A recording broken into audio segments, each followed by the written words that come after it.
Halo, ini pada nggak malam mingguan ya nontonin live TikTok? Cuma nggak apa-apa, emang kita juga sedang malam mingguan di Studio Mentah bersama Fahri Arianto, Seniman kita. Seniman ibu kota. Parah. Ini udah nggak sih Pang dibilang? Ini udah streaming belum sih? Udah ya? Seniman Udah ya? gitu. Ada yang baru loh dari artistik. Kita sekarang di live stream. Ya ampun, di Twitch dan TikTok nggak sih? Betul. There is nothing under the sun, tai kucing.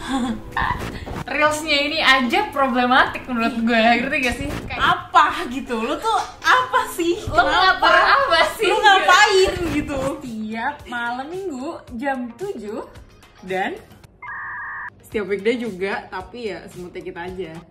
Pengumumannya di Instagram. Oke, jangan lupa di follow Twitch-nya, TikTok, dan Instagram kita. Dadah. udah, Gue biar ini orang udah ya? aja sih ngasih cap itu. Udah stream ya? Soalnya kayak aneh kalau ngeklaim Udah ke diri stream. seniman, gue masih berasa aneh. Kayak misalkan lo kenalin diri, gue Ipang, pekerjaan seniman gitu lo. Ini kayak Ya karena selama yang pernah gue pelajarin tuh, bukan pelajarin sih, ngobrol lah dari zaman di kampus tuh. Kalau kata mentor gue, seniman tuh bukan profesi tapi peran. Sama kayak guru. role. Iya. Sama kayak ustadz.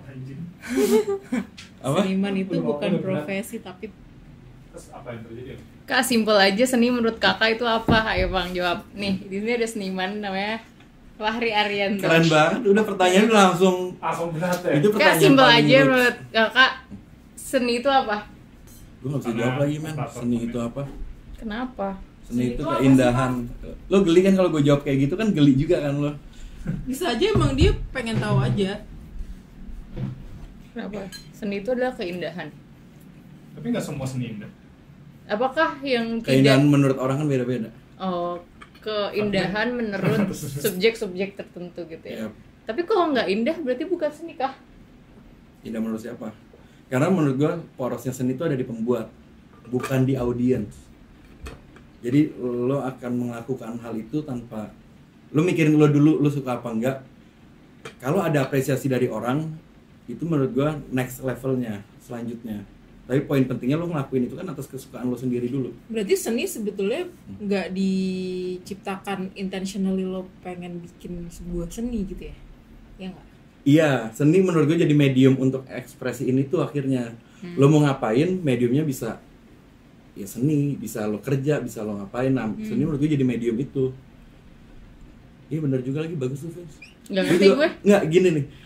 Gimana? Lo membuat lo melakukan seni Buat itu jawaban dia nanti. bukan untuk seni, bukan untuk aku mau bikin seni nih, enggak, tapi untuk kayaknya gue mau gambar deh, gue something. mumet, iya, atau misalnya gue mau nari deh.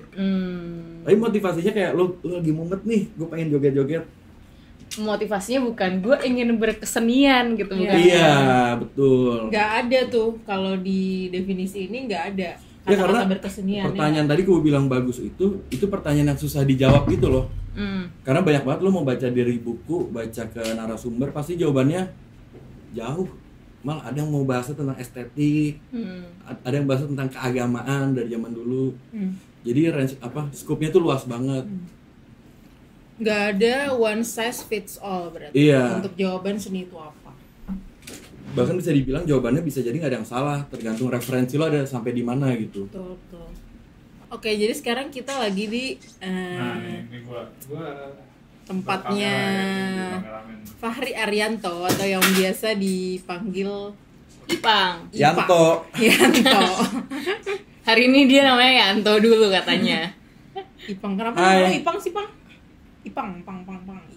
Fahri Arianto Ini Ipang. perlu dijelasin kali ya biar Fahri Ipang. semua orang langsung tahu gitu. Iya, siapa Karena tiap gue kenalan pasti pertanyaan sama. Oh iya. Ipang, Kita kok sama. Ipang gitu. Gue nggak pernah nanya itu, Bang.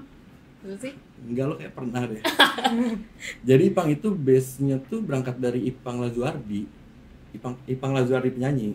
Ipang Lazuardi itu yang mana sih? Yang gimbal, yang nyanyi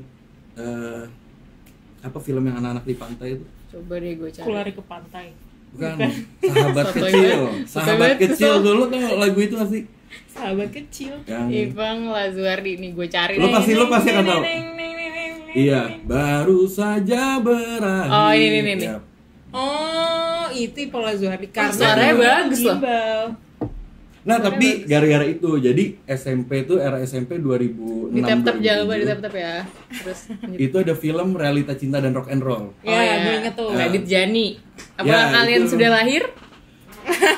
Itu yang main Vino sama Herjunot Ali. Iya, Vino G. Bastian. Nah, semua soundtrack di film itu dibikin sama Ipang. Gue suka banget. Jadi waktu itu gue sampai ngafalin lagunya tuh sampai lek-lekannya dia nyanyi tuh gue ikutin. Iya. Nah, nyanyi lah tolol di SMP gitu, di kelas. Teman-teman gue akhirnya ngomong, "Aing lu doyan banget sama Ipang ya?" Iya, gue doyan banget lagi.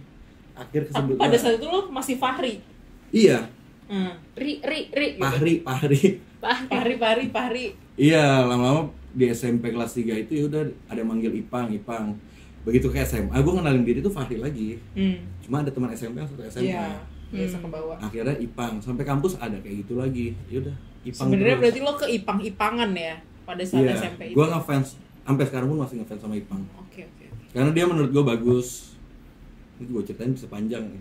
Apanya Oke. sih bagusnya? Liriknya. Lo kalau merhatiin semua lagunya Ipang yang dipakai untuk film, jadi gue pernah nonton wawancaranya dia itu nggak yang langsung gini, gue ada film hantu nih, dia bikin tentang hantu, dia harus nonton filmnya dulu, dia harus dapetin filmnya dulu, baru dia bikin lagu.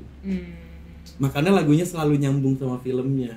Oh. Semangatnya spirit itu kayak, emang cocok lagi lagu sama adegan-adegannya. Dan menurut gue itu cara berkesenian yang baik tuh. Apa? Kayak gimana? Dia nggak asal, padahal dia bisa aja bikin lagu asal terus dipakai juga gitu karena namanya Dia udah udah besar. terkenal anyway. Iya. Tapi dia bertanggung jawab sama karyanya karena emang lo mampu di situ, oke deh, gue kasih 100% untuk film ini. Menarik. Iya lagi. Jadi kita sekarang lagi ada di tempatnya Ipang, yaitu namanya Studio apa? Mentah. Studio Mentah. Ini tuh sebenarnya udah berapa lama sih Bang di sini? Setahun lebih. Jadi bulan Setahun ya? Maret kemarin tuh setahun. Jadi kegiatan lu apa nih Pang di sini? Iya lagi. Kegiatannya berkarya, gambar, sama lebih itu 40%. Oh, kalau berkarya tuh masih bisa ya. Kalau berkesenian nggak bisa. Iya nggak? Anjir. Menurut gue bukan nggak bisa, berkesenian itu konteksnya lebih dalam aja menurut gue. Contoh misalnya ini kalau misalnya salah ya kalian boleh koreksi ya. Ini pendapat gue. Cemiu. Iya, cemiwiu. Ciumi Ipang. Ada. Ciumi anjing sampai. Gue liat Twitter. Ciumi Ipamrong ya guys. Cium bangsa. Gua tuh kayaknya ngomong. Kalau berkarya, balik ke pertanyaan tadi. Kalau berkarya tuh misalnya gue main musik, gue mau bermusik nih, gue bisa ngambil gitar terus ya udah gonjreng bermusik gue.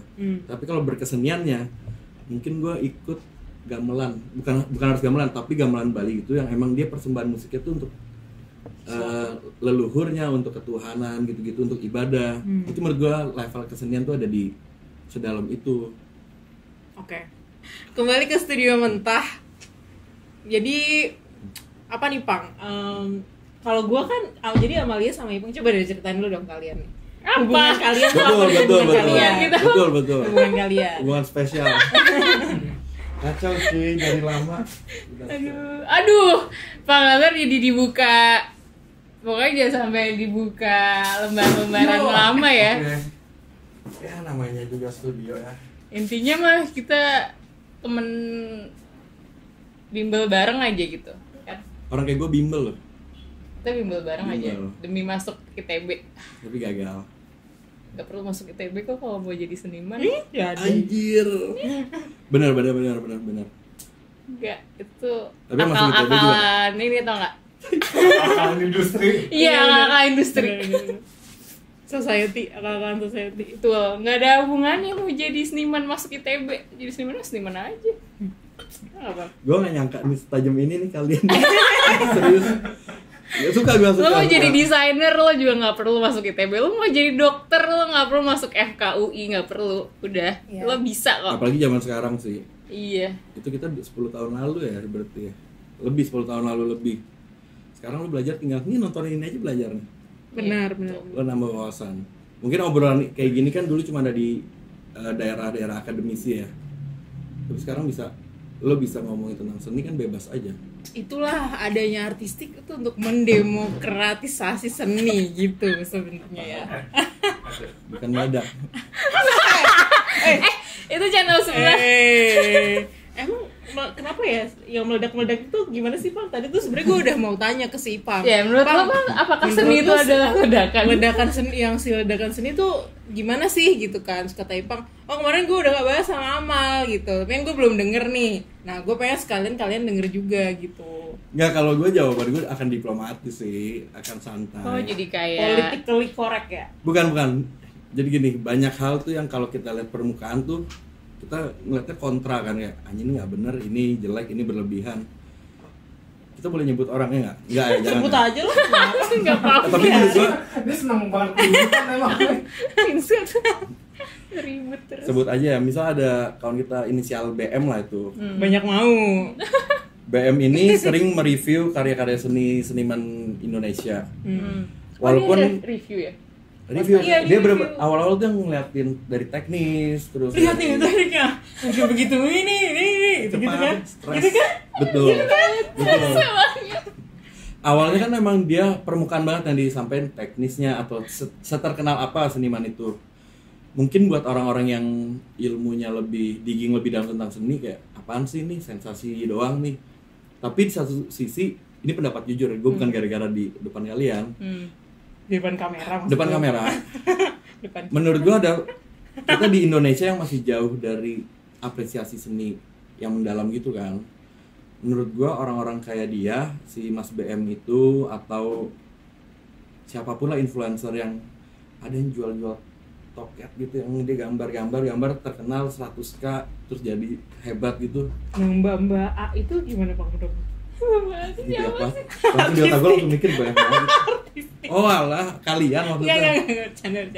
Terus. Jadi mereka kan emang bikin tertarik dulu ya. Kalau kita ngomongin tentang kedalaman obrolannya mungkin bisa dikontestasi terus tuh, bisa kita nih kurang nih, lu ngapain bahas ini. Tapi goal yang gua mau apresiasi ke orang-orang kayak mereka adalah mereka seenggaknya bikin orang-orang yang nggak pernah dapat wawasan seni itu jadi nengok dulu. Iya, Oke. setuju. Urusan nanti mereka ngertinya sedalam apa, misal kayak ngomongin Pak Nyoman Nuarta gitu, patung taunya terkenal GWK, biarin aja mereka suka dulu sama Pak Nyoman itu. Someday mereka kalau nggak salah kayak penontonnya umuran SMA deh, kayaknya nggak di umuran kita yang 30-an, 40-an tuh kayak udah enggak. Jadi mereka biarin dulu punya jalan masuk untuk ke dunia kesenian. Gue bisa ngomong gitu bukan ngejilat orang-orang kayak gitu, tapi itu pengalaman pribadi. Lo pernah mikir nggak kita semua untuk yang usia 25 ke atas mungkin yang hari ini, dulu pas SMP sama SD emang lu punya role model tentang dunia seni-senian? Nggak ada sih. Di berita nggak ada, paling kita cuma kesentuh sama Pak Raden ya. Yang gambar-gambar itu, Blues ya kan? Atau Art Attack zaman dulu. Kalau punya TV kabel, kalau orang tua kita mampu, kita cuma referensinya itu. Tapi begitu SMA mal, pas kita sebelum bimbel kan gue nggak tahu mau jadi apa. Iya. Gue nggak naik kelas, gue cuma senengnya gambar. Sampai akhirnya temen gue ada si Marboy itu ngasih tahu, Pang ini tuh ada kuliahnya loh. Hah? Kuliah? Iya, gambar tuh ada kuliahnya, ada pekerjaannya, ada buat menggali kedalaman ilmunya. Ibaratnya lo bisa jadi sesuatu gitu. Ya, hari ini contoh yang pernah gue obrolin juga, sering obrolin sama teman-teman lah. Ada fenomena yang sekarang lagi nggak sekarang, udah kemarin-kemarin, namanya ada seniman Jakarta namanya Alip John. Ini gue sebut biar kalian ngecek sendiri.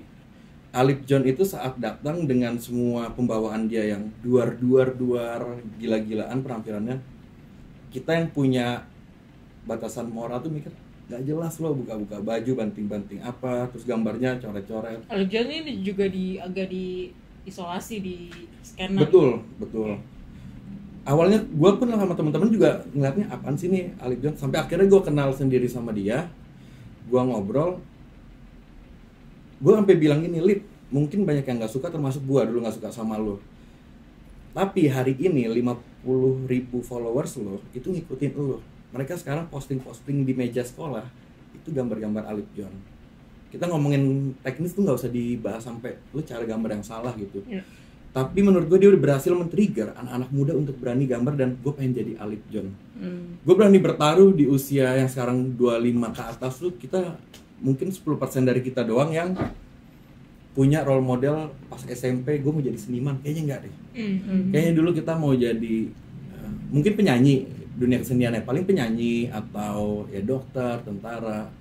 Referensinya terbatas banget Iya. gitu ya. Ibaratnya untuk udah bagus banget untuk orang buat start gitu kan. Yap. Walaupun emang di dunia akademisi, di ruang-ruang akademis tuh masih berlawanan apa yang dilakukan dengan sama Alip dan kawan-kawan ya. Tapi gue malah mendukung kegiatan Alip karena menurut gue Indonesia masih jauh. Kita nggak usah ngomongin renaissance gitu-gitu dulu.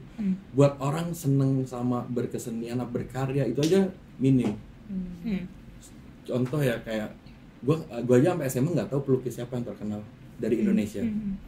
Begitu kuliah baru tahu ada ya Pak Afandi. Bahkan gue nggak tahu Nyoman Nuarta. Walaupun patungnya patung kuda kita lewatin tiap hari. Patung-patungnya dia ada di Jakarta semua, tapi kan kita nggak ada yang tahu. Kayak nggak pernah mikir tuh patung ada yang bikin. Iya, Maksudnya kita cuman mikir, kayak oh ini kayak bayar dipesen tukang aja. gitu. Tapi akhirnya dengan berharapnya gue dengan banyak orang-orang kayak Alip gitu, nggak usah kita bahas tentang pakem seninya dulu, tapi saat ada 50.000 anak-anak muda tuh tertarik menggambar dan ngikutin gambarnya dia, menurut gue masih is okay aja. Karena nanti seiring berjalannya waktu, anak-anak muda itu akan digging sendiri. Misal tiba-tiba ketemu konten artistik, oh cara dia akhirnya ngebedah tentang keilmuan yang kalian share. Nanti Ada lebih dalam lagi, lain. mereka akhirnya baca, nonton jurnal-jurnal kampus di YouTube gitu-gitu. Jadi menurut gue itu pintu masuk aja. Tapi kembali ke si BM nih ya, yang gue sebenarnya pengen tahu tuh yang gue sebenarnya kepengen tahu itu kayak oke, kalau misalkan gayanya dia tuh kan memang seperti itu ya. Tapi pandangan emang apa sih yang salah dengan itu? Maksudnya kalau kita sih lebih ke nggak sukanya itu perlu disebutnya ya. Emang dia nggak suka ya? Suka. Oh, bisa nggak suka. Oh enggak, emang nggak suka gue. Bukan tipenya soalnya. Nggak sukanya itu ya. Ada yang nanya nih. Oh ya, bentar ya. Oh jadi kita berfashion secara skena itu art ya? Gimana sih? Secara skena tuh apa lagi? Tergantung Jadi motivasi kalian mau ngapain. Kalau berfashion itu. secara skena itu Kalau art ya? kalau make definisinya Ipang, tergantung intention jatuhnya. Tergantung intention, pengennya apa gitu. Kalau dari si BM ini ya Pak, menurut gue sih cuman berharap si BM ini tuh akan naik sih kualitas kontennya gitu. Jadi dia nggak gitu-gitu aja bro gitu kan. Ini ada satu pesan dari ada Adikara namanya, Adikara Rahman, kalian cari sendiri. Itu Gurunya mentor-mentor ya. Waktu gua dulu sama Gani ngecengin Alip John ya zaman kuliah. Mas Kayak gue Adikara ngecengin BM. Ada yang komen Alip John nih, Pang. Alip John memiliki spirit yang besar, kalau karya urusan masing-masing. betul itu yang kita lihat tuh, jadi itunya benar banget. Gua Setuju. Karena kalau kita ngomongin teknis itu bisa didebat terus tuh. Betul. Ini tadi Bagus jelek juga bisa. gue lanjut ke yang Mas Adi bilang ya. Itu pesan yang menurut gue bagus banget. Waktu gue masih jiwa-jiwa kampus ngeceng-ngecengin yang beda sama kita, Mas Adi bilang gini, kalian nggak usah ngurusin tentang dia ngapain hari ini. Dia mau jadi selebgram atau pengikutnya banyak, kelakuannya minus nggak apa-apa. Tapi lo pikirin positif, lo harus optimis. Someday dia ngelakuin satu kebaikan, itu 50.000 orang pengikutnya akan ngelakuin hal yang sama kayak dia. Kebukti waktu itu yang kayak Alip itu, gue bukan belain Alip tapi ini jadi contoh kasus juga ya. Jadi dia ikut bantu pakai proyek kitabisa.com ya. Dia ikut campaign untuk beli makanan satu orang tuh satu bungkus nasi gitu. Dan itu yang kontribusi banyak dengan power yang dia power punya. yang gitu dia ya. punya. Jadi maksudnya saat dia powernya makin gede dan dia berbuat baik, dampaknya juga langsung instan. Iya, benar sih, benar. Jadi makanya itu kan kalau kita bahas salah atau benar tuh ya itu emang pasti ada gitu pro kontranya kan. Tapi kita ngelihatnya dari sisi positif aja. Kalau dari dianya nggak berbuat baik gimana ujung-ujungnya? Nah kalau bisa, misal balik lagi, Lip sorry ya gue bahas Lip. Nah gue kenal, nggak apa-apa, aman. Jadi misal ada yang bilang si Alip negatif mulu gini. Berarti yang salah siapa? Yang salah orang-orang yang merasa baik tapi nggak ada yang berani unjuk muka untuk jadi pesaing. Role model Iya, role tersebut model gitu ya. pengganti dia. Setuju banget. Karena yang gue pelajarin juga selama ikut Fades tuh, kenapa hari ini misalnya di sosmed lo banyak ngeliat ini banyak hal negatifnya. Dikit tentang Fades dulu. Fades itu apa? Oh ya, Fades itu Friday Art and Design Session. Jadi waktu itu tuh Itu cult ya bang? ya, Bercanda. itu sekte itu. Itu Aliran. sesi diskusi yang diinisiasi Mas Adi Kara Rahman untuk mahasiswa-mahasiswa yang bingung, bahkan bukan mahasiswa aja. Jadi kalau emang lo tertarik waktu itu bisa datang ke kampus di Bilangan Grogol, datang kontak di DM Instagram dan bisa ikut diskusi langsung. Karena kita kan kampusnya terbatas ya, ada yang nggak mampu lanjutin kuliah, ada yang nggak kuliah. Tapi Mas Adi itu ngebangun ruang yang semua orang bisa datang gitu. Oke. Balik lagi ke si Alip John tadi. Yap. Tadi sampai mana ya? Pas lo di Fades. Gue mau harusnya. Yang tadi lo bilang kalau misalnya emang dia tidak berbuat baik, sebenarnya itu tugas Oh orang iya, lain. jadi di Fades itu dibilang sama yang kita bahas di Fades itu sebenarnya gue pernah nanya ke Mas Adi gini nih, Mas kita ngapain ngelakuin ini ya, kerja-kerja sosial dalam artian kita ngebantuin kelompok-kelompok tuh, misalnya ada penari kita bikinin backdropnya. Kegiatan Fades dulu kayak gitu. Iya, jadi banyak dibawa sama Mas Adi tuh latihan kerja lapangan lah hitungannya, kerja lapangan secara art ya. Jadi kita ngebantu kegiatan-kegiatan yang bersentuhan dengan kesenian, tapi emang itu non profit, Vince. Jadi kita nggak dapat bayar apapun. Terus Mas Adi Tapi lo bilang, mau modal sendiri tuh semuanya. iya kita mandiri dari Fades. Gue sempat bingung kan kayak, Mas ini kita nggak menghasilkan gini nih Mas, gimana mau jalan?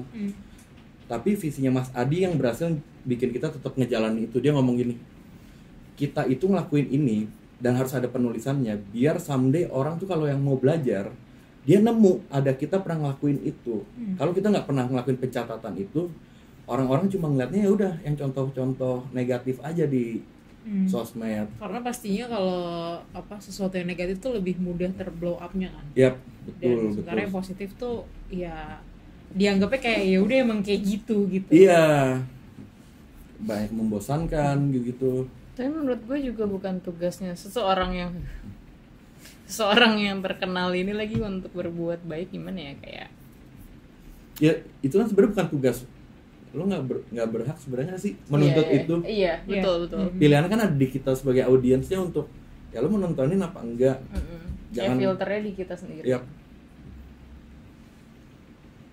Tapi gue menarik ke masalah morality in art gitu.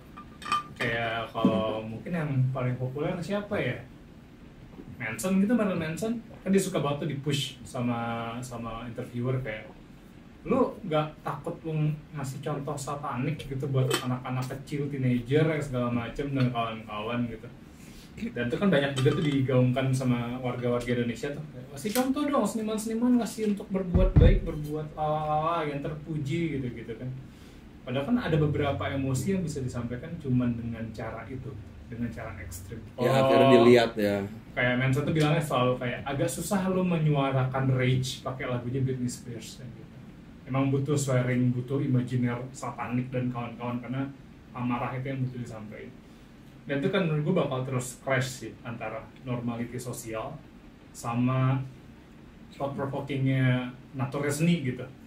Dan gue nggak tahu di mana sih benang lain itu di mana gitu, antara udah nyampe provokatif lo lanjut satanik atau ini batasannya atau ini emang expression gue akan satanik, kayak seakan-akan kalau gue satanik gini lo lagunya gitu. Malah menurut gua gimana cara kita UUD kan gimana cara kita masukin ke pasal hukum? Justru menurut gua manusia akan kayak gitu. Justru kalau nggak ada perdebatan berarti ada yang salah dengan komunitinya. Jadi maksud gua akan selalu ada perdebatan tensi itu akan selalu iya. ada. Makanya seni itu kan juga berkembang karena ada kritikan zamannya juga kan. Ada seni-seni dari zaman dulu. Nah ini kayak pernah dibahas di artistik deh. Kayaknya gue pernah nonton konten kalian tuh tentang ism itu nggak?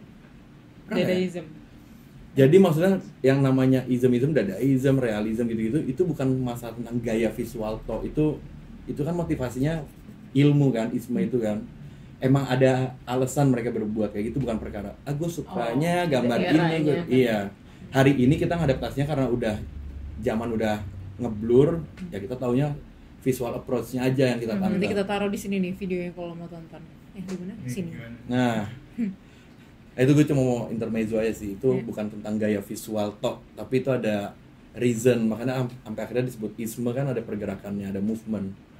Karena kalau gue pribadi, tanpa membawa gue sebagai orang artistik, maksudnya orang artistik YouTube channel dan content creator, kalau gue pribadi gue gatel banget sama orang lagi gitu, yang kayak nggak, lu tuh harus memberi contoh yang baik, kenapa tanggung jawabnya ke seniman gitu, bukan tanggung jawab seniman tuh nge-provoke thinking sama emosi secara bersamaan gitu, bukan mencari solusi gitu. Seniman tuh bukan orang yang jualan solusi, kita tuh jualan premis pertanyaan, kalau gini terus gimana gitu. Karena orang tuh kayak, gue butuh solusi. Kalau Solusi kayak minta ke pemerintahan. Iya, karena udah lo bayar kan dengan pajak-pajak lo. Udah lo bayar, jadi dia harus. Dia cuma mau berekspresi doang, guys, gitu. Gak usah lo atur-atur juga. Itu jadi sebenarnya masuk juga sih ke yang vandal nanti nextnya. Kemarin Studio Pancaroba bikin apa ya Mas? Apa tuh? Tadi tuh Amalia Itu menurut gue bentuk vandalisme. Movement, gerakan, sebuah gerakan. Itu udah pasti gerakan vandalisme, protes. Ya. Dia melakukan perlawanan atas. Coba itu, ditunjuk. dia mau menyampaikan solusi. Kita lihat dulu ya. Tadi tuh gue dikasih tunjuk sama Amalia, terus gue kayak, hah? Terus gue malah jadi kayak bingung, loh kok? Kayak stiker. Iya, kok McD McD-nya campaign yang sendiri. Iya, gimana sih gitu. Nah, jadi salah satu, kita anggap aja ini orang Studio Pancaroba ya, naruh stiker di bawah cermin di WC-nya McD, tulisannya adalah Children were killed in Palestine and also in West Papua. Enjoy your happy meals. Di McD. Gila, bagus banget. Nah, ini tuh rame banget, rame di share-share sama orang, ada yang pro, ada yang kontra. Nah, yang kontra salah satunya adalah berkomentar seperti ini, kayak kita baca aja deh, kayaknya masih ada di story-nya. Oh, lo udah review komen-komen. Oh, diangkat sama dia. Nih, iya. Dia bilang, keren, enggak gitu. Ini ada orang yang ngepost. Bahwa perubahan enggak juga, yang ada ini vandalisme dan perusakan nama baik McD karena di stikernya ada logo McD-nya. Mau dukung silahkan, tapi dengan cara yang benar. Kayak gini malah nanti diikutin SDM rendah kita. Nggak sekalian grafiti bendera Palestina di Starbucks terdekat. GWS, Studio Pancaroba. Wah, ini yang tadi banget nih. Gimana tuh, Pak? Yang barusan kita contohkan banget tuh, menuntut seniman untuk bertanggung jawab. Nah, bisa dibilang akun orang ini yang nge-repost, dia menuntut seniman untuk melakukan hal yang benar. Yang bener dong lo kalau mau nge-provoke ibaratnya gitu. Yang benar kalau mau bawa perubahan. Apa iya tujuannya vandalisme itu adalah untuk membuat adanya perubahan? Bahasa ringannya caper. Tapi caper yang dalam tanda kutip positif ya. Saat lo mau protes nggak didengar, ya lo harus ngelakuin hal-hal yang tadi si Aldo bilang. Manson makanya gila kayak gitu kan. Karena emang butuh dilihat dulu orang itu. Ini kan kayak sekarang misal satu dunia diem nih pemerintahan.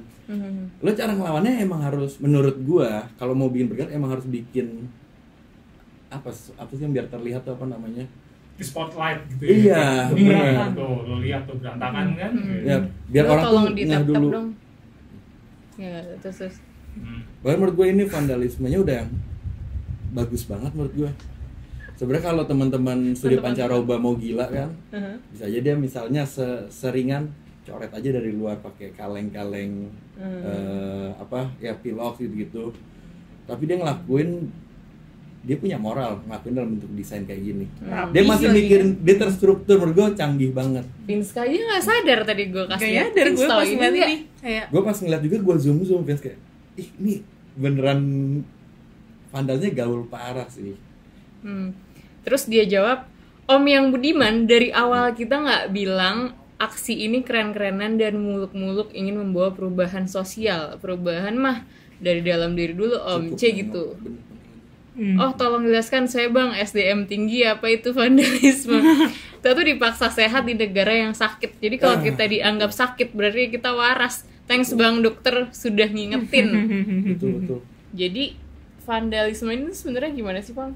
tapi betul ya, ini tuh sebuah bentuk vandalisme gitu ya. Cuma gue kan melihatnya di sini, si yang komen ini melihat vandalisme itu sebagai hal yang negatif gitu.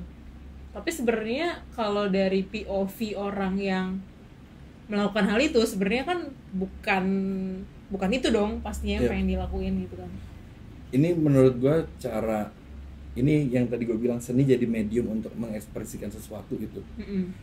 Dia nggak ngomong tentang estetikanya pakai gambar yang indah atau apapun, tapi dia cari form yang paling tepat untuk diletakin biar orang ngeh gitu. Kontekstual berarti. Iya. Bahkan dia berhasil ngegocek orang merasa ini bikinan Mike D sendiri deh nih. Kayaknya mikirnya gitu. Karena emang perubahan itu bukan hal yang dia ekspektasikan, itu udah dampak nantinya lagi gitu kan. Yang penting notice aja dulu. Iya, untuk dapat perhatian itu dulu. Gue yakin sih teman-teman studio Pancaroba juga nggak bermaksud, gue nggak tahu ya, kok gue jadi ngeklaim. Tapi gue ngerasanya dia nggak ada ketidaksukaan pribadi yang pegawai-pegawai McD, kok gue yakin. Tapi kan karena McD itu ya perusahaan yang ya kita tahu lah ada hubungannya dengan Amerika, Israel dan lain-lain, itu nggak mungkin kita ngomelin Netanyahu gitu, nggak mungkin, kita jauh banget di Indonesia lah. Tapi kita pakai medium yang mungkin nyampe nih. Dan yang paling bikin rapihnya menurut gue ini tuh stating facts aja. Ini nggak provoking. Dia nggak bohong-bohong apapun. Iya, ini beneran kayak ya udah faktanya memang children were killed in Palestine dan juga di West Papua gitu. Terus enjoy your happy meals. Dan enjoy your happy meals juga their slogan kan. Iya. Nah cuma ketika itu disatuin di satu frame yang sama, jadi dapet tuh paradoksnya ya kan. Ini malah jadi apa ironinya tuh ada. Yang SDM rendah yang komen tadi jadinya. Tapi ya, karena dia cuma akhirnya ngelihat bentuk ini stiker nempel di tempat orang. Cuma sesederhana itu doang dia ngeliatnya. Dia malah jadi lupa sama konteks yang disampaikan di tulisan ini kan. Kalau gue pas baca, gue nggak mikir stiker, gue akan ngeliat iya lagi perang masih ada, berarti kita terus makan-makan. Itu normalnya orang menurut gue. Lo baca teks itu lo akan Tapi ibaratnya si orang yang tadi pun kegocek, itu kan juga tujuannya. Akhirnya pun orang yang tadi nge-share lagi kan. Ngebantu, justru berhasil kampanye Studio Pancaroba. Iya, betul. Memancing perdebatan itu. Balik itu sih ke topik yang tadi itu sebenarnya bagus tuh. Yang masalah SDM rendah ini nih. Menurut lo Bang, berarti butuh nggak sih emang sebenarnya ada kayak threshold intelektual, kayak IQ lo tuh sekian sebenarnya kalau lo mau mengomentari atau menikmati seni. Karena kalau di bawah itu lo bakal cuman protes masalah vandalnya, essence-nya malah hilang. Ini kalau jawaban pribadi menurut gue nggak butuh deh. Nggak betul. Karena di zaman dulu kampus itu dibikin setelah ada orang belajar dulu, baru akhirnya dibentuklah satu instansi. Yaudah kita sebut itu namanya sekolah, namanya kampus. Tapi kan di zaman dulu nggak ada tuh bentuk namanya bangunan namanya sekolah. Kalau belajar di situ. Jatuhnya kalau misalkan dibikin gitu tuh jadi kayak KKM mau masuk SMA negeri tuh nggak lo? Masuk SMA unggul, lo thresholdnya berapa gitu? Menurut gue justru gitu. Soalnya kalau itu jadi satu kewajiban ya, menurut gue itu yang jadi problem tuh waktu itu tentang masalah IPK atau nilai ranking tuh.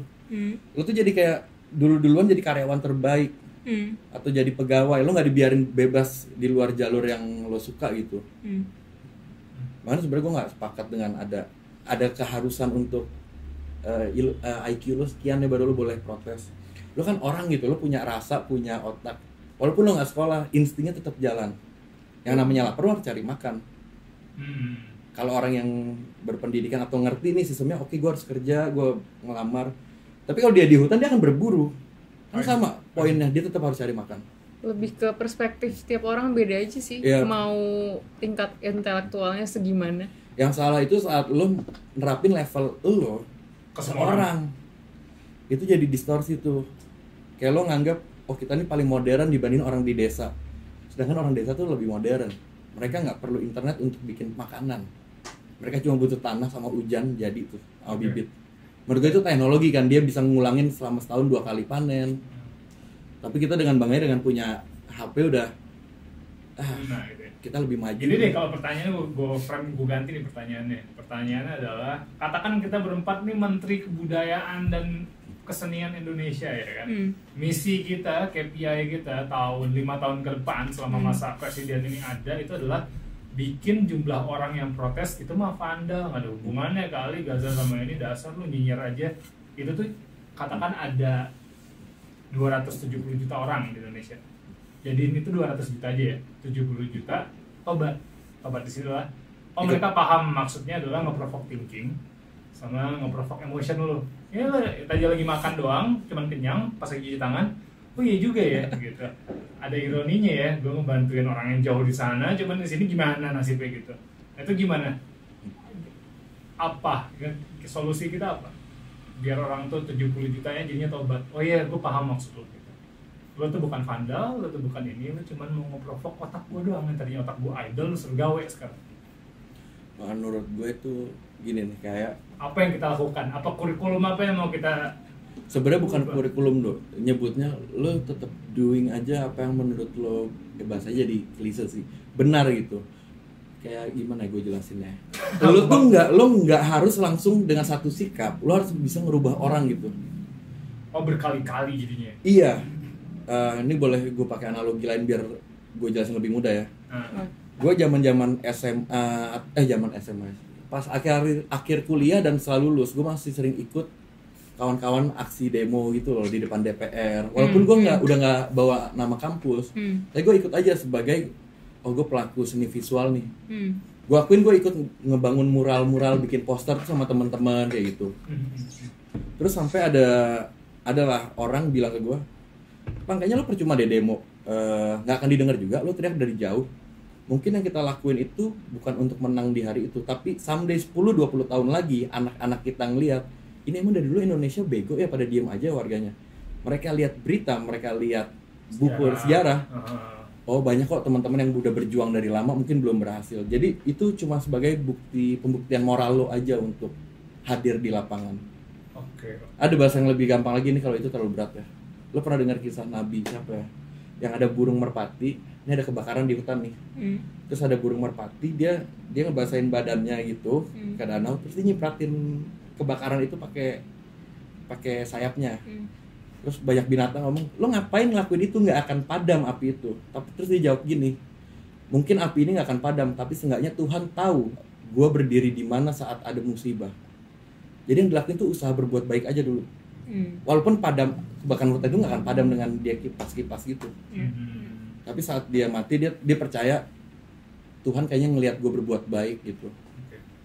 Berarti kalau pertanyaannya tadi, solusi Mas Ipang adalah sebagai Menteri Pendidikan dan Kesenian Indonesia tahun 2045, Indonesia Emas, kementerian itu gue bubarin aja sih. Adalah dengan frekuensi. Berarti lu pengen ada banyak studio ini, stiker ini dengan bentuk lainnya tuh makin banyak gitu. Jadi orang makin kayak anjing gitu. Kalau bahasa Jaksel tuh gue sering dengar echoing gitu ya dipakai. Jadi terus menggemahkan gitu loh. Bahasa Jaksel ya, Bang. Apa? Itu bahasa Jaksel. Gue dapetnya dari scan Jaksel. Gue cuma tahu kan echo tuh kayak di film doang. Gue ada orang ngomongin echo, kalau nggak saintis gitu. Tiba-tiba anak nongkrong ngomongin echo gitu. Oh, anak musik kayaknya sering sih, anak musik sih. Oke. Make sense. Kayak makin lama juga, katakan stiker kan kadang cuma satu kan. Udahnya kok ada banyak. Ada billboardnya juga. Terus ada tiba-tiba iklan di TV. Terus kayak iklannya katakan awal-awal tuh kayak jualan kacang ujungnya tuh kayak di Papua perang gitu. Terus orang kayak gitu. Kayak jadi kan makin ngeprovok dan makin sering frekuensinya, orang akhirnya makin menormalisasi ini bukan masalah vandal, bukan masalah iseng. Ini tuh emang cara orang berkomunikasi indirectly gitu. Gue ada keresahan nih. Coba ke stiker kali ya gitu. Contoh yang akhirnya jadi biasa nih yang sama baru omongin, bendera partai. Kenapa om-om tadi tuh komentar dengan Surya Pancaroba yang nempel stiker sekecil itu nggak ganggu jalannya dia, nggak ganggu hidupnya dia protes. Tapi lo tiap pemilu nih 5 tahun sekali kita ngeliat bendera partai itu bambunya gila sih masih, dan itu di satu Indonesia gitu.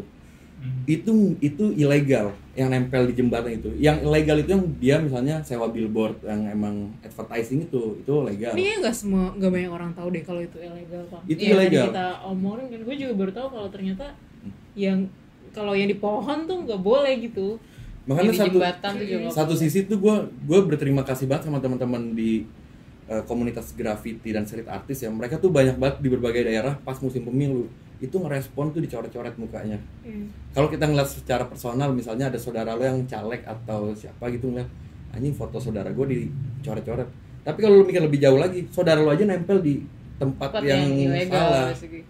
Giliran ada mural atau gambar dimaki-maki, tapi foto atau bendera bahkan ada yang meninggal loh. Jadi ada yang korban gara-gara tiang benderanya jatuh. Pemotor tuh ada yang meninggal bapak-bapak. Dan itu menurut gue gila. Dan itu nggak jadi isu. Itu pertanyaan di masyarakat kita menurut gue. pada akhirnya gara-gara hal buruk yang terlalu banyak dan itu akhirnya yang ternormalisasi itu jadinya itu Iya. gitu loh. Kita jadi ngerasa itu hal biasa aja tuh bendera partai itu. Nah, sekarang menurut lo kalau kayak gini ini art bukan, Bang? Si vandalisme ini. Itu menurut gua masih propaganda art ya. Propaganda art. Walaupun secara bentuk ini kan desain banget ya, tapi desain kan tetap payungnya punya. Banyak art. Ya, payungnya tuh art gitu. Tapi studio Pancaroba itu sendiri tuh sebenarnya apa sih? Yang Kayak kalau tadi kita itu lihat kayak konten-kontennya mereka aktif untuk menyuarakan isu-isu yang nggak diperhatiin masyarakat sih. Hmm. Karena nggak sekali ini doang mereka punya movement ini. Tapi sebenarnya art harus kayak gini gak sih? Harus kayak tadi bereaksi terhadap sesuatu, anak-anak graffiti pada turun. Nah, ini balik ke pertanyaan pertama tadi yang nanya seni itu apa nih? Justru kalau misalnya dipakemin dengan satu definisi, nggak akan lahir nih seni-seni kayak gini. Jadi, ya udah biarin orang yang pengalaman hidupnya dia merasa tertindas, dia melawan dengan cara kayak gini.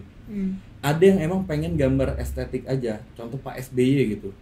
Ya. Apa derajatnya lebih rendah daripada seni yang ngomongin politik gini? Enggak menurut gua. Super Moy Indie itu kan, Pak Iya. SBY. Dia kan merekam aja, dia merekam apa yang dia lihat, dia gambarin. Ya udah kita nggak bisa menyalah-nyalahkan itu. Tiba-tiba dia model lagi, balik lagi kayak entah gua, Gani, Alip John dan yang lain-lain. Kita punya definisi sendiri base dari kita, jadi nggak ada salah benar menurut gua. Kayak buat itu balik ke diri masing-masing. Yap. Kakak seniman ya kak, ada nih senimannya bareng sama kita. Kenapa sih jarang ada seniman yang pakai humor buat ngeritik sesuatu? Emang Namanya komedian. Ada. Lo mau ngeliatnya humor, lo cari yang namanya berkemas. tuh coba kita tadi habis ngomongin juga. Halo. Seniman. Tadi kita habis ngomongin namanya berkemas, @berkemas di Instagram, di TikTok juga ya Pang? Yap. Sama ya. Kenapa sih jarang ada seniman yang pakai humor buat ngeritik sesuatu? Muralnya kok kayaknya galak-galak banget. Mereka tuh kalau bikin mural tuh kayaknya galak. Seniman nggak pakai humor. Kalian kayaknya bisa lihat stand up komedian itu seniman menurut gua. Iya. Mungkin di sini definisi dia juga ini kalian narrow, kayak lebih ke visual, semua visual gitu. Menurut lo gimana kalau kayak gitu? Kayaknya ada juga deh. Lo kalau lo tahu komik-komik Iya, itu komik banyak strip. yang narasinya pakai komik. Si siapa kok yang komiknya yang dari Kompas tuh? Benny. Benny Iya. Cek. Itu ada. Bahkan komik strip itu di Kompas masih ada nggak sih sampai sekarang? Dulu sih gue kecil suka tuh nge-clipping Iya. komik-komik dia tuh yang di belakang. Iya, gue gitu. juga selalu nyari bagian itu. Sekarang Itu kan kayaknya nggak tahu deh. itu menyampaikan isu yang berat dengan penyampaian yang sangat mudah diterima sama kita tuh. Bentuknya lewat komik. Jangan lupa di tap guys. Tap guys, tap. Halo kak, aku punya karya seni. Karya siapa? Karyanya apa? Dari dulu tuh Pancaroba selalu bikin Konsisten gitu ya. mungkin konsisten bikin movement, dan kalau ada yang bilang pakai Pakai buzzer buzzer kocak sih. Oh, emang ada yang bilang dia pakai buzzer? Kayak dia udah gak perlu pakai buzzer Siapa? ya Siapa? kalau kayak gitu.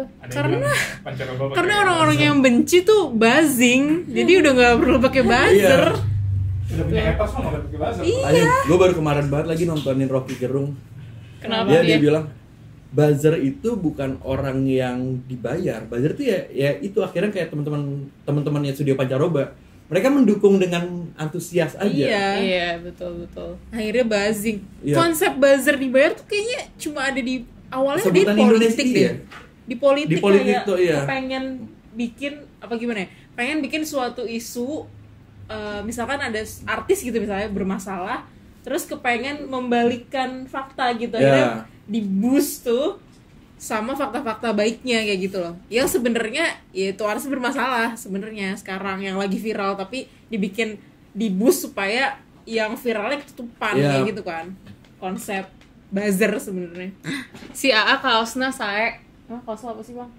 Freelance. Kenapa harus grup ya? Belakangnya harus dibaca. Baca. One hard thing about freelance, get paid on time. One.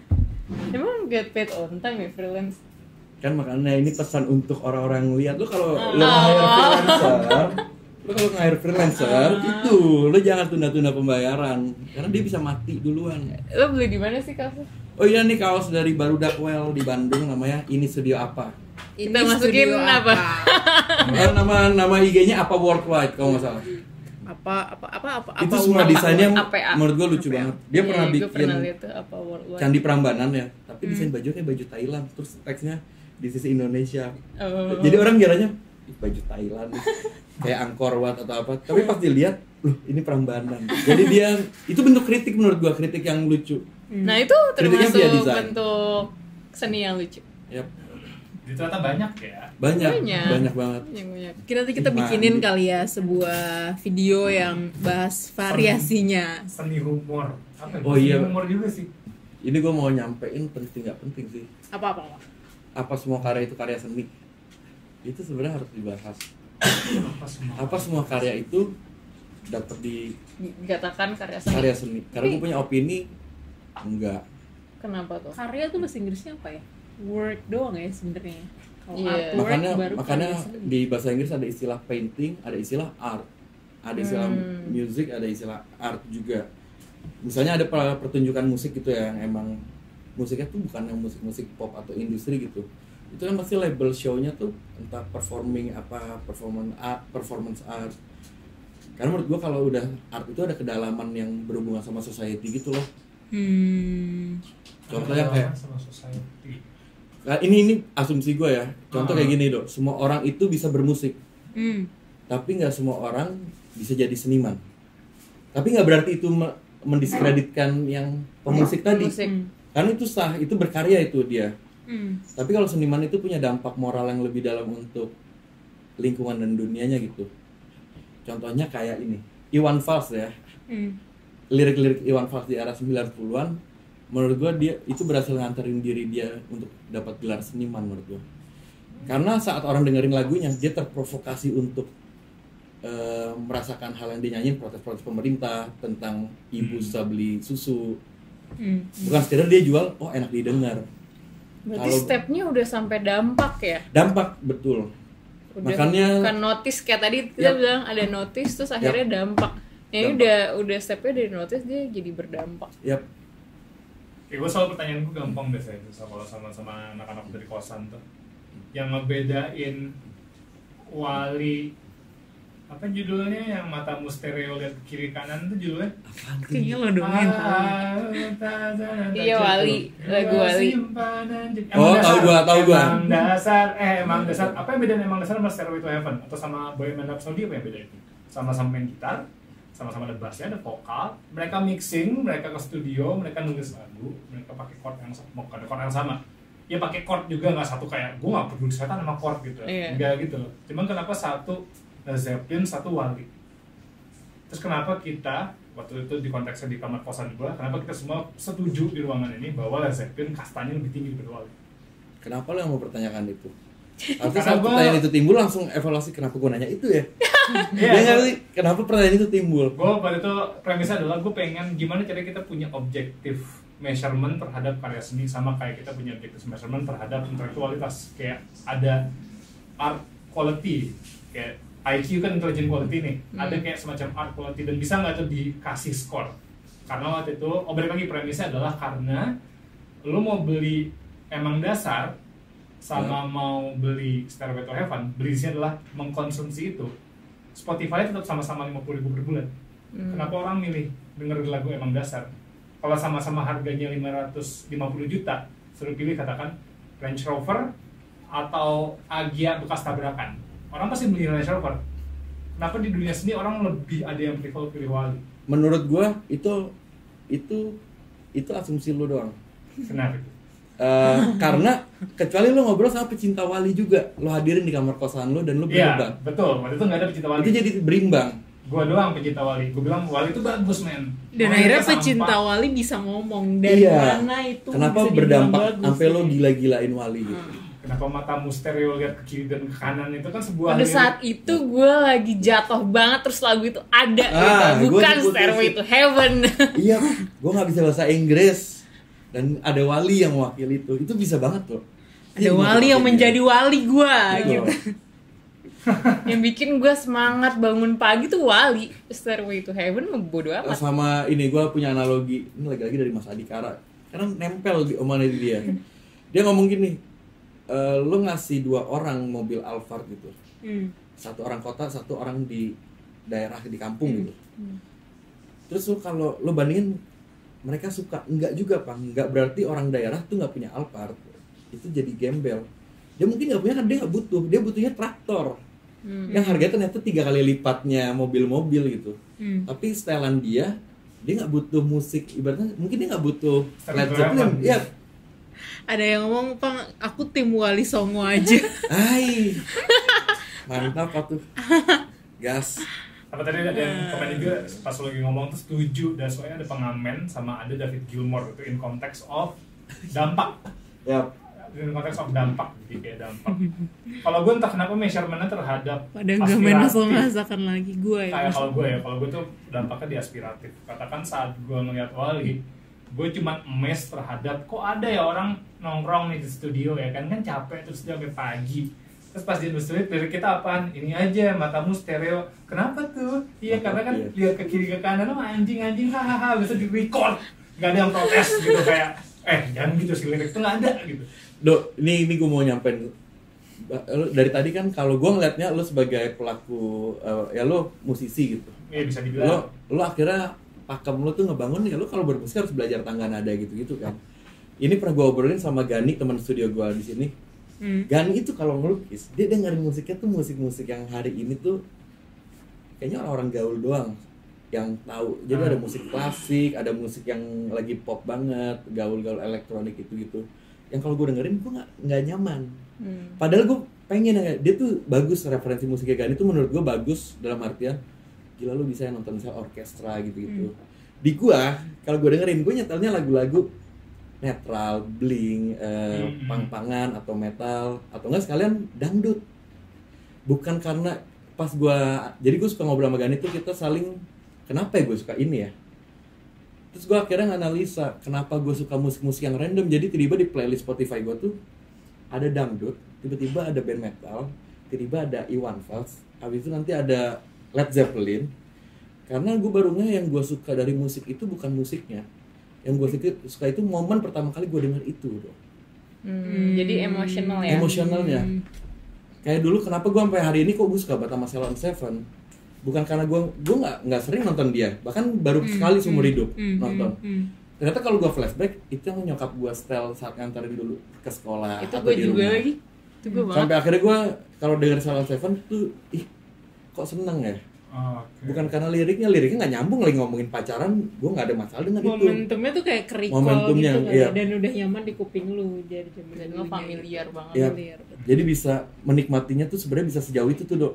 Nggak dari kunci dan lirik, Betul. bahkan emosinya. Kalau gue selalu berangkatnya, makanya kan gue ada basic, ada background dagangnya gitu. Jadi gue selalu lihat berdasarkan cost gitu, berdasarkan HPP nih, itu tuh one clearly superior than the others. Harganya sama, kenapa lu pilih yang less superior gitu? Secara buying decision, lu tuh nggak cuan dong, ya, gitu. nggak educated customer lu gitu kan. Padahal orang ngeliatnya dari sisi emosi gitu kan. Sama gue juga selalu lihat dari sisi aspiratif nih. Kayak gue pengen bisa main bass sejago John Paul Jones, Led Zeppelin. Gue nggak pengen bisa bikin matamu stereo lihat ke kiri dan ke kanan. Itu bagi gue adalah jokes di kamar kosan, bukan yang di tag. Terus ditaruh nama gue di situ sebagai songwriter, ngerti nggak sih? Jadi ada sisi aspiratif, gue nge-value, oh iya, lu bisa bikin lagu segini bagusnya. Gitu. Gue kebayang lu tuh begadangnya kayak apa dan rasa beresnya pas habis bikin lagu tuh kayak anjing ini karya gue. Ini mau gue balikin lagi, lu bisa nyebut lagu itu bagus apa enggak dari mana Dok? Kompleksitas dan keniatan. Nah itu balik lagi kayak niat, emang si Wali emang nggak niat. Iya, kan bisa ngelawan kayak gitu kan. Jangan-jangan emang ini sebuah gebrakan aja untuk musik-musik yang terlalu ribet gitu. Dan itu selalu gue bawa Pak, maksudnya lirik matamu stereo ini selalu gue bawa kemana-mana. Karena gue mes juga sama lirik itu sebenarnya kayak matamu stereo. Kenapa? Karena lihat ke kiri dan ke kanan in konteks of selingkuh gitu. Itu kayak jokes, cuman gue sendiri juga kayak lu bisa kepikiran juga bikin dia bangsat gitu. Ngerti gak sih? Ya. Soalnya di Stairway to Heaven ada kata-kata yang sama. Ada yang natural, ibaratnya to be a rock and natural. Kan sama-sama permainan kata tuh. Matamu stereo kiri kanan sama to be and rock and roll, to be a rock and natural. Itu kan sama-sama permainan diksi. Jadi Wali sama Led Zeppelin itu ada kesamaan, cuman somehow juga di dua kutub yang jauh berbeda gitu. Bang Eno netral ya. Di dua orang. Lo emang harus nge-band lagi sih. Enggak. Bang Eno netral. Kalian nggak tahu ya gue pernah jadi vokalisnya netral. Oh iya. Ih kacau, Bo, pada nggak tahu Bo. Keren. Terus gue pernah nyanyi satu lagu walaupun lagi under alkohol. Jadi namanya Sony. Aku ingat gak bermodus operandi. Beda Mereka itu Lord tuh abang-abangan. mereka ngebungkus Jadi yang siapa? angkot yang super alay Yeah. stereotipnya jadi musik techno yang keren abis. Itu soalnya kalau dari Fangkot. personilnya aja ada Mas Ican Harem. Dia secara visual tuh dia di industri fashion sih menurut gua. Iya, Ican Harem. Dan itu bagus banget, dia merespon hal-hal kayak Boleh yang sama dibuka kayak Ican musiknya. Kalau yang kalian anggap misalnya ada ini musik yang Dia bikin kampungan. dari sajadah gitu kan. Iya, Iya, bagus iya. parah. Dia merespon apa yang ada itu. Musik sekarang udah universal sih menurut gua. Iya, udah lo jadi nggak punya pakem gitu. Semua orang punya semua niche-nya. Iya. Iya. Semua orang punya semua niche. Malah lagu-lagu TikTok yang lagi rame di lagu-lagu remixan tuh lagi rame. Ini aja gue baru gara-gara Abu ngomong gini ya. Nih Chan Harem. Nah, nih channel. Jadi di dunia tuh sekarang kalau kaliannya yang suka nonton TikTok atau YouTube atau Ya, pesan Instagram, baru. itu sekarang banyak banget seleb TikTok, selebgram itu masukin lagu-lagu fangkot atau dugem-dugeman atau DJ-DJan Indonesia karena mereka tahu algoritmanya tuh akan ngegiring kita nonton. Dan itu suatu saat mungkin 10 tahun lagi itu bisa jadi disebut musik khas Indonesia nih kayak gini. Bisa sejauh itu loh dari yang cuma nyari perhatian gitu. Yang kita per hari ini kita ngeliatnya lu ngejar views banget gitu ya. Ya, maksudnya- Udah terjadi cultural movement Iya, pas iya, tahun iya. 2300 tuh kayak dulu Mungkin- tuh pernah loh 2024. Gua nggak tahu ya, ini gua mikir tadi begini. 5 tahun lalu kita 10 tahun lalu kita ngetik musik khas Indonesia, itu keluarnya keroncong, keluarnya gamelan. Coba hari ini lo ketik di Google musik khas Indonesia, mungkin yang teratas itu yang DJ TikTok. Itu bisa sejauh itu berubahnya. Gua nggak tahu itu bahaya positif atau negatif, cuma segila itu dampak. Iya Ya sih. udah, bisa sejauh itu. Ada yang bilang lagi nih, assalamualaikum Bang Eno, ada 3 orang berarti. Bang Eno, Bang Eno. Halo, Jadi Bang. sulit kalau mau ngomongin superioritas katanya. Superioritas. Bikin gebrakan art X TikTok. Kalau enggak gebrak-gebrak meja aja, Kak. Tutor apa tuh ya enggak kelihatan lagi. Tutor biar mirip biar mirip Ya, mainnya nggak sama usah Bang Eno. di-spelling, anjing. Bray, itu hancur parah. Bu, wah. Gila. Coba style di browser. Biar yang di Twitch pada tahu. Coba kita lihat ya. Parah, Bray, itu hancur banget. Itu nggak bermoral itu. Enak ternyata Menit Salah. seni adalah ledakan tuh ada lagi nih ya. seni Indonesia. Jangan meledak dong nanti ngelukain orang lain. Astagfirullah, Anjay. jangan. Apa Minkyu apa tadi? Iya. Itu paling atas keluar. Ini buat yang baru join, kita lagi ada di Studio Mentah bersama Fahri Arianto atau Ipang. Kita lagi ngomongin apa nih di sini? Kita lagi ngomongin Ini ya, tentang Bang. Lu mending seni. buka TikToknya Kesenian. ada yang udah versi. Buka dari TikTok udah dipotong. yang Ini bagian di gua studio doang. punya artistik kah Duh, atau lagi susah. melipir nih? Lagi melipir kak? Kita lagi Ini. studio punya artistik. Coba, nih. coba. Wah, rambut lo sempet kayak gini, Bang. Iya. Oh, lebih kurus ya sekarang. Jangan lo hancur cuy. Parah. Ini nggak bermoral nih. Apa yang gak bermoral sih? Itu gue nenteng itunya. Oh, ya ntar tidur di Dikasih muka yang bisa aja. Motion tracking. Tapi gue bangga loh, gue bangga dipanggil Om Bagus nih. Udah nonton gitu. Oke, udah cukup. Jangan. Mau pipis dulu boleh nggak? Boleh. Boleh.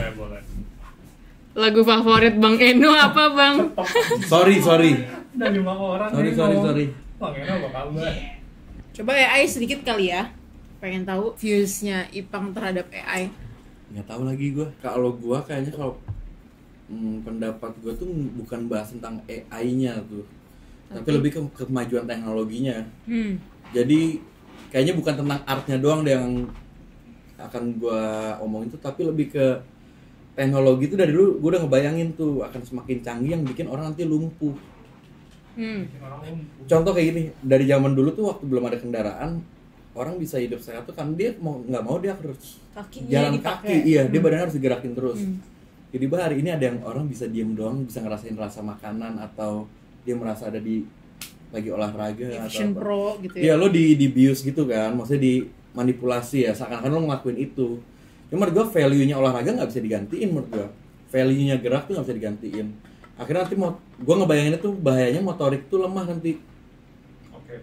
Akhirnya kita cuma jalan ke pasar yang cuma 50 meter tuh udah kayak anjing jauh banget. Berarti mungkin pertanyaannya juga terlalu luas nih kalau ngomong Iya. 50 tahun ke depan tuh udah terlalu banyak intervensi di situ. Ya, Gak cuma udah soal gila AI. banget pasti. Berarti pertanyaannya mungkin bisa di-adjust jadi kalau menurut views lu AI-nya ini sendiri gimana berdampak ke seni yang gak pakai AI gitu. Iya. Seni yang manual gitu. Ini pendapat opini gue pribadi ya. Kayak nggak bisa dianggap seni menurut gue. Ini akan unpopular opinion mungkin, cuma itu pendapat gue. Karena gue ngeliat proses kerjanya temen gue tuh banyak yang kerja di agency ya. Ya. Itu tinggal masukin keyword. Jadi sedangkan kalau balik ke esensi art itu lo respon dari ekspresi diri si kreatornya. Bukan gue lagi nyebut sedih jadi gambar gunung. Aduh sayang gak jadi gambar cewek. Nggak itu. Tapi proses pembuatannya itu pun bagian dari berkarya itu sendiri.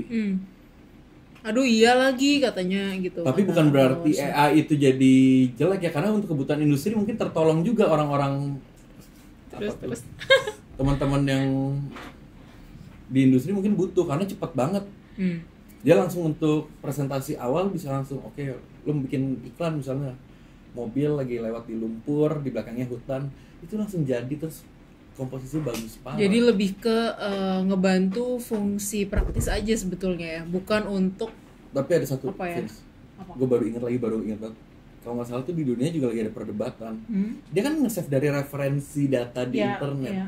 Nah itu menurut gue kan berarti dia nyolongin Betul. apapun itu, walaupun bentuknya nanti dirubah lagi sama robot ini kan. Itu udah pernah kita bahas juga nih di Yap. video AI art di mana nih? Sebelah sini. Ya, ntar kita tempel. Makanya tap terus. Iya gitu. Jadi sebenarnya lebih ke untuk ngebantu kerjaan kita aja ya, Iya. bisa dibilang ya. Itu maksudnya nggak ada beda. Menurut gue kehadiran AI itu nggak ada bedanya esensinya dengan kehadiran mesin di era revolusi industri zaman Pada dulu. saat itu. Sebuah tools tambahan Iya, tools. teknologi gitu. Pada Tapi akhirnya ada marketnya sendiri sih nantinya. Yap. Ya nggak sih? Bahkan menurut gue ya, kalau sekarang kan misal kita anggap di Jakarta seni-seni digital itu kan lagi naik banget ya, karena pembuatannya singkat, terus menarik banget, objeknya bisa lo rubah-rubah kayak gitu. Dibutuhkan juga lah Iya. sekarang semuanya digital. Nah, kawan-kawan yang pelukis atau yang mediumnya pakai tradisional, entah dia gambar pakai cat atau apa, itu merasa wah kita nggak bisa bersaing di industri nih. Tapi menurut gua dengan kemajuan AI, mereka akhirnya nanti malah jadi hal yang mewah tuh. ya betul. Pelaku-pelaku tradisional Betul. akan punya value sendiri lagi nanti. Setuju. Tadi gue mau ngomong apa ya, gue jadi lupa. Oh, gue mau nanya, tapi lo sendiri pernah memasukkan, lo pernah nyoba gitu eksperimen pakai AI nggak buat karya Belum lo? pernah sampai saat ini. Belum pernah. Tapi ngeliat, karena emang gue gak ada kebutuhan.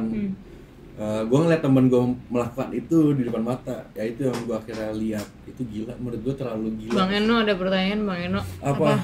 Om Bagus juga. Bang Eno setuju aja ya dengan penggunaan AI buat proses kreatif. Nah, coba define proses kreatifnya dulu berarti kan. Proses kreatif tuh apa sih Gue nggak bisa sebenarnya? ngasih jawaban direct sih. Cuma lo perhatiin kalau ada, kan sekarang udah ada yang namanya seniman AI ya, AI artis ya. AI artist. Lo akan bisa ngelihat mana yang emang dia punya keterampilan, dia punya ilmu tentang komposisi, color dan lain-lain, sama orang yang dia tiba-tiba gue nyoba Gitu-gitu AI. doang. Sumpah hasil AI-nya tuh beda. bener. Jadi itu balik lagi ke referensi kalian, di kalian ya, kalian tuh waktu ngasih keyword atau apapun Promptnya. itu ngaruh.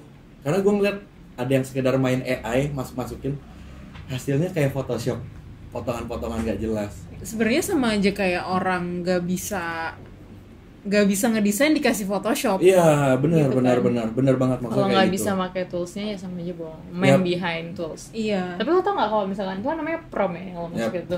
Ada orang yang bahkan ngajarin how to make a good prom. Jadi sebenarnya prom itu nggak bisa asal-asalan. Dan ada orang yang kayak Tapi ahli ada banget. workshopnya. Iya, workshop bikin prompt. Soalnya jadi ada yang emang jago banget bikin prompt juga hasilnya bagus banget. Jadi orang-orang yang pengen pakai AI itu pun belajar lagi juga untuk membuat prompt yang Nah, bagus. ini balik lagi menurut gue masuk lagi ke yang tadi gue sempat mention tentang beda. Apakah semua karya itu bisa ditempatkan menjadi karya seni? Menurut gue karya AI itu bukan karya seni menurut gue. Prosesnya karena nggak melewati lo kayak kontemplasi di lo sendiri, lo diskusi sendiri dengan keresahan lo. Nggak ada proses yang panjang atau mendalam. Tapi kalau untuk hasil visual itu bagus-bagus aja. Jadi gue nggak bilang karya AI itu jelek, tapi kalau dibilang itu karya seni, menurut gue enggak. Justru yang karya seni itu adalah teknologi AI-nya sendiri yang menurut gue karya seni. Kok bisa manusia bikin sistem AI? Itu karya seni menurut gue. Bisa memanipulasi jadi kayak orang yang mikir gitu. Si teknologi itu sendiri ya. Gue suka bilang makasih abis make AI.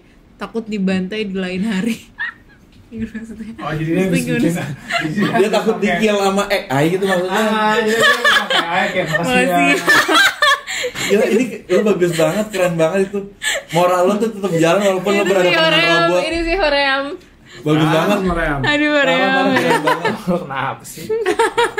Tapi itu bener tau, banyak pelaku itu yang kita lakuin setiap hari. Contoh gue ngelakuin itu kemana? Ke motor gue. Kalau gue habis jalan jauh terus sampai panas, gue suka ngetep palanya walaupun sepele kayak sorry ya. Gue juga gitu ke mobil. Gue kayak gitu. Sekarang. Tapi itu bentuk respon kita karena Maya yang ngebantu kita. Berak sudah bergabung. Berak nih gimana? Cebok dulu Bang.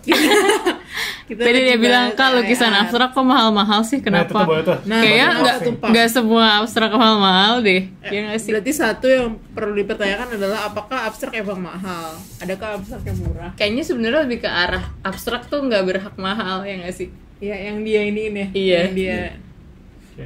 Cuma gitu-gitu doang gitu. Dan saya konsensusnya cuma coret-coret doang. Apa lo perlu nonton video abstrak 101 kita? Nih. Video abstrak kan gue bilang. Cara menggambar abstrak. Iya kan, motor tuh kayak punya emosi gitu, takut tuh kata orang. Betul. Kayak punya emosi, Finska banget. Kalau Finska mah mau hewan mau apa menurut dia kayak nggak ada emosinya deh. Benda mati semua ya lo ngeliatnya. iya bener. Tanaman doang dia aja ngomong. Kenapa karya abstrak mahal-mahal Bang katanya? Untuk pencucian uang kayaknya. Itu sejauh Nah, itu gue mau tanya juga tuh kalau gitu. Itu terlalu real. Emang bener kalau misalnya galeri-galeri itu kenapa suka dibilang tempat cuci duit sih, Bang? Gimana cara bekerjanya? Gue juga nggak tahu ya karena gue bukan orang galeri, tapi yang Dan ada gue aja nggak cuci cerita. uang, lo iya, mau disclaimer gue gitu punya juga uang yang nggak? sampai harus Mau cuci dicuci juga tangan. ya. Gue nggak mampu tuh, nggak semampu itu tuh sampai harus cuci uang. Cuma kalau kita logika aja kan banyak juga. Mungkin kalau yang seniman-seniman, karya seniman tua atau udah nggak ada orangnya, itu jadi punya value lebih karena nggak bisa diproduksi lagi kan. Iya. Jadinya itu jadi dipertahankan jangan sampai punah barang itu. Tapi kalau untuk misal ya, gua tiba-tiba punya karya harganya 1,5 miliar. Kayaknya lo harus panggil KPK deh buat ngulik gua deh. Karena aneh banget, guanya yang sebagai pembikin, iya gua seneng dapat uang, tapi gua aneh. Lo gila ya, ngapain lo buang 1,5 M gitu? Nah, biasanya kalau kayak gitu penilaian terhadap karya tuh gimana sih, Bang? Harga karya segini. Nah, balik ke ini di luar dari cuci uang ya. Itu balik ke keterkaitan sama diri kalian sendiri. Misal ya, gue gambar kucing. Buat Finska, kucing just kucing. Tapi mungkin buat lo mah ini kayak abu deh. Kayak abu ada emosional. Gue jual ke Finska kayak, ini harganya berapa, Pang? 1 juta gitu. Lo bilang, apaan sih ini gambar kucing gitu? Lo gambar kucing kan di mana-mana sama aja gambar kucing. Tapi buat Amal, ini mirip abu deh. Dan gue sangat suka gitu dengan abu gitu. Itu kan udah beda lagi, mungkin sejuta tuh terlalu murah. Gak tau. Gue bisa kayak gitu, jadi emang gak ada pakemnya sebenarnya. Lu bisa menyampaikan emosi gitu deh, Bang. Di luar perhitungan yang kayak kelangkaan karyanya atau kerumitan teknisnya, menurut gue ada faktor emosional. Tapi faktor emosional tuh emang selalu dipakai sih di mana-mana, bahkan di aplikasi pun. Iya. Mau nulis apa tuh jadi kayak mikirin, ibaratnya untuk bikin aplikasinya laku. Serang emosinya benar-benar. Iya, jadi kemarin tuh ada komentar gini, Bang. orang tuh mengapresiate salah satu ride hailing apps karena dia tuh bilang kayak gini. Jadi di push notif gitu ya. Makasih minggu kemarin lu udah bantu 2 bisnis untuk tetap jalan kayak gitu. Terus gitu dibilang lagi kayak gini. Minggu ini bantu lebih banyak lagi ya, kayak gitu. Lo kena tuh ke trigger tuh untuk anjing hal kecil yang gue lakuin ternyata berdampak ini. Jadi dia tuh merasa appreciated gitu loh. Oh iya ya bener, uang yang kemarin gue pakai untuk beli nggak sia-sia makanan gitu via ride hailing app itu tuh beneran bisa ngebantu orang ya gitu. Padahal itu normal aja, itu hal yang normal sih dengan lo beli ini ya lo udah termasuk ngebantu gitu. Enggak, dan bahkan itu tuh fabricated kalau ngomongin man behind yang nulis gitu ya, itu fabricated, itu mikir kayak gitu. Misalnya aku sebagai desainer aja kadang suka kegocek sama desain yang sebenarnya gue juga bikin itu sih sebenarnya. Karena emang manusia se-emotional creature itu. Karena bisa nih lo nanya orang udah ada alasan logis buat jangan beli ini, jangan beli ini, jangan beli ini. Tiba-tiba ada satu momen kecil yang emosional banget, lo bisa ngelupain semua alasan rasional yang lain. Iya benar. Ya itu manusiawi aja itu. Kata Hoream, nah itu mobil KPK yang mau meriksa lu bang. Nah ngomong-ngomong. Kalau KPK kesini lebih ke kasihan apa yang mau diperiksa jawabannya. Nah ngomong-ngomong apa yang mau diperiksa, ini memang sudah durasi ya, jadi saatnya kita memperkenalkan si Pangeplak ini nih. Karyanya Ipang. Coba ceritain dong ke gue belum tahu nih. Itu apa konsepnya dan yang paling penting bisa dibeli di mana gitu. Ini gini. Udah habis ya? Udah habis kan? Coba dideketin ke yang itu. Sisa yang terakhir tuh sisa 4 itu. Ini tapi boleh sih gue jelasin tentang karya ini sih. Ipang jadi habis gue kata Aldo suruh kesini. Susah. Gitu deh. Nah gitu. Ini tutupan ini nih thumbnail. Nah gue mau. Nah di situ aja. Situ nggak ada bu. Gini. Oh iya berarti gue pegang, kamu pegang di situ ya. Jadi aku pegang juga. Capek parah. Capek biasa. Jadi gue sebelum mau balik ke tadi yang bahas tentang abstrak gitu. Oke. Sebenarnya kan kalau misalnya kalian lihat ini masih masuk area abstrak menurut gue. Maksudnya kita nggak bisa mengidentifikasi nih lo gambar apa sih, karena kita selalu terasosiasi kalau gambar tuh harus berbentuk objek, entah orang, entah apa. Tapi ini gue nggak menghadirkan. Tapi balik lagi ya sama gue belajar, ada satu omongan dari mentor gue yang ngomong nggak ada abstrak yang abstrak. Gimana tuh? Betul, setuju gue. Nggak ada abstrak yang abstrak. Kenapa abstrak yang totally abstrak gitu ya? Karena kita menganggap satu hal abstrak karena kita nggak punya referensi akan keabstrakan itu. Contoh, kalau misalnya kalian ngeliat karya ini abstrak ya, tapi di gua ngeliatnya ini adalah permainan garis dan warna. Gue bisa mendefinisikan itu. Kayak gini deh, nggak ada abstrak yang absurd. Iya, so ada reasoning gitu. Karena abstrak tuh sebenarnya kalau secara kata-kata artinya justru inti dari. Iya betul. Kayak abstrak. Itu murninya malah itu murninya. Jadi gue emang sengaja gambar. Nah ini harus diintroin sedikit sebenarnya. Boleh. Gimana tuh? Ini karyanya Fahri Arianto atau Ipang ya, bisa lo lihat. Atau Bang Eno. Terserah kalian mau yang mana. Ada satu lagi. Jadi singkatnya selama bulan Ramadan kemarin gue bikin program sama Studio Mentah sama teman-teman gue di sini. 30 hari gambar mentah. Jadi kita drawing tanpa ada motivasi yang harus ada narasi jadi ilustrasi atau jadi painting, pokoknya gerak tiap hari produksi. Nah ini pendekatannya semua jauh banget. Produksi dan produktif. Iya, kita bikin. Coba Pang lebih deket Pang. Ini pakai charcoal. Jadi gue coba eksplorasi media gitu-gitu. Kalau diri tutupan Pang di sini. Iya ini. Tar gue pindahin dulu. Sabar. Bisa. Bentar ya diatur dulu layoutnya nih. Bisa. Udah tuh. Yang pendekatannya tuh berbeda banget. Ada ini, tiba-tiba gue gambar pakai cat air. Ada ini. Tapi tiba-tiba di hari yang gue ada emosinya, gue pengen gambar sesuatu, ya udah gue bikin aja gitu. Ini gue dari majalah, gue respon. Jadi gue mau bikin gambar ini aja. Nggak ada motivasi yang harus berpesan atau bernarasi. Nah, di hari ke-30 timbullah ide untuk karya ini. Jadi selama 30 hari gue berkarya ini, gue ngeliat kok karya gue beda-beda dan seru menurut gue. Tapi apa yang bisa ngebungkus semua kerumitan yang gue bisa jadi satu pakem? Oh yaudah, shape-nya gue bentuk, gue ambil dari kanvas kotak ini. Jadi gue cuma main di kanvas dan gue misahin warna dan garis. Jadi gue balikin ke bentuk dasar yang kata Divinska bilang, abstrak itu kemurnian itu sendiri. Gue menghadirkan itu aja. Kalau foto fullnya sebenarnya ada 30 piece, tapi udah nggak ada semua. Nah ini gue suka. Jadi kalau ditanya keseharian gue apa ya, eksplorasi karya kayak gini. Gue termasuk yang nggak terlalu suka pakem. Lo menggambar harus punya gaya ini, aku nggak. Ekspresif aja gitu Iya, ya. gue lebih suka ke approach-nya. eksploratif aja.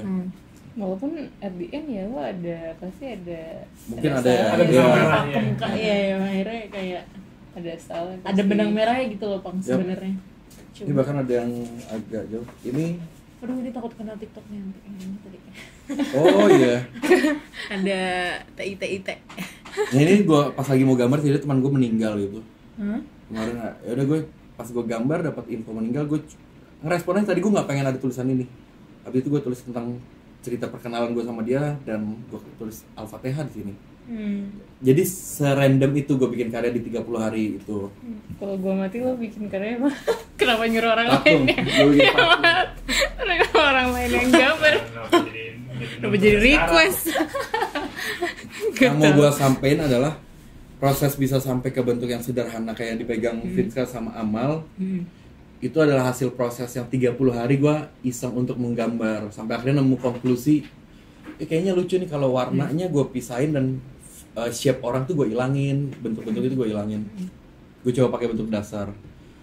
Nah, contohnya bisa dilihat di IG gue tuh kalau formasi lagi 30 kesusun itu tuh mal. Coba di IG Jadi yang menurut gue lebih Ariana. menarik dilihatnya Bukan. ber-30 dibanding satuan gitu. Coba kita Yang lihat DM Arianto. IG-nya Ipang. Itu tuh lagi sih kayak balik ke definisi abstrak itu sendiri kayak gampangnya deskripsi deh. Halaman abstrak tuh kan halaman summary ya bisa dibilang. Nah, approach-nya sebenarnya kayak gitu nih si Ipang dengan si abstrak ini.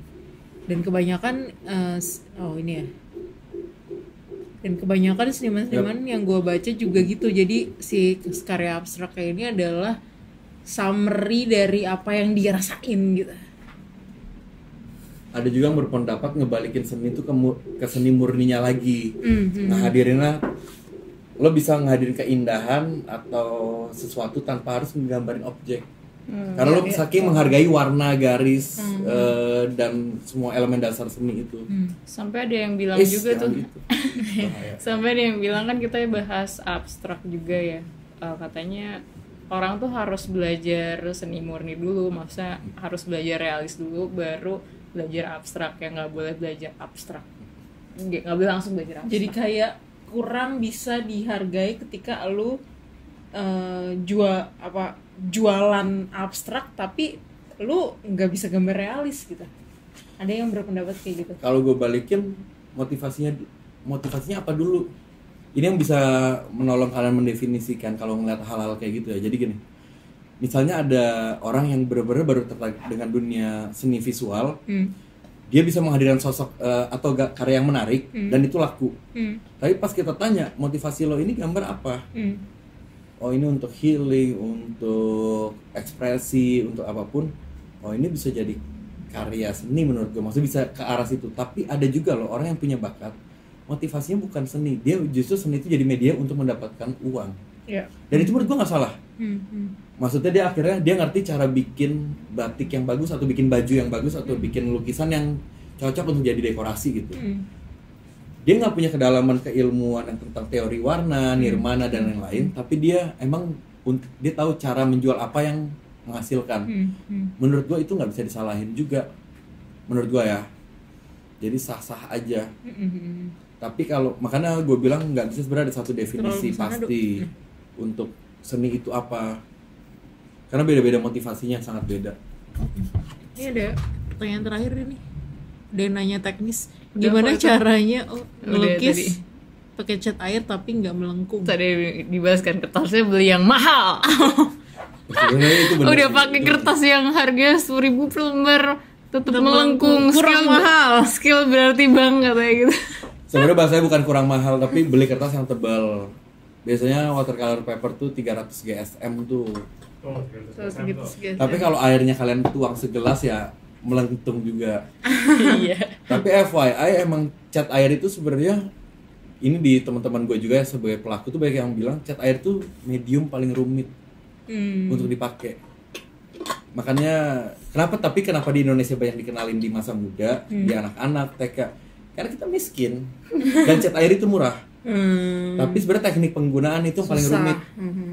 Karena lo benar-benar nggak bisa ngontrol airnya. Iya, bener Itu juga sih, itu susah banget sebenarnya. mengontrol airnya tuh Indahnya Sampai gua karya cat air tuh bagus. pertama kali di SD ngelukis tuh cat air Iya, ya, kita Faber dikasih, Castell betul. dibasah-basahin itu. Betul. Itu karena harganya murah dibanding Iya, cat bener. akrilik dan minyak. Hmm. Tapi secara teknis itu yang paling expert menurut gue cat air. Karena kontrolnya nggak bisa lo kontrol. Dia ada efek yang accidental aja udah emang harus Iya. nyebar, warnanya kecampur. Indahnya malah di situ. Iya benar. Nah, coba balik lagi ke karya Ipang yang tadi ini. Coba, Vince. Untuk dapat itu atau pengen nge-explore karya Ipang lainnya, orang-orang bisa main kemana tuh? Bukanya Gimana? di Coba. Fahri.arianto ya. Yap. Instagram mana? Oke. Langsung ke Fahri Arianto atau bisa ke Studio Mentah juga ada IG-nya. Sedia mentah juga di IG. Yap. Follow-follow jangan lupa ya itu semua teman-teman, Di kita mana sih? saling Di sini support. lah. Saling Saling Gua buka dulu saling Studio Mentah. support. Tap terus ya, jangan. Ih, 7, 1, 2, 3, 4, 5, 6, 7. Ih, apaan sih? Hat-trick. Udah 3 kali masuk penjara. Lu kriminal ya? Ya Allah, kamu udah sama ya? duit sih. Si Wah, 9, Meng.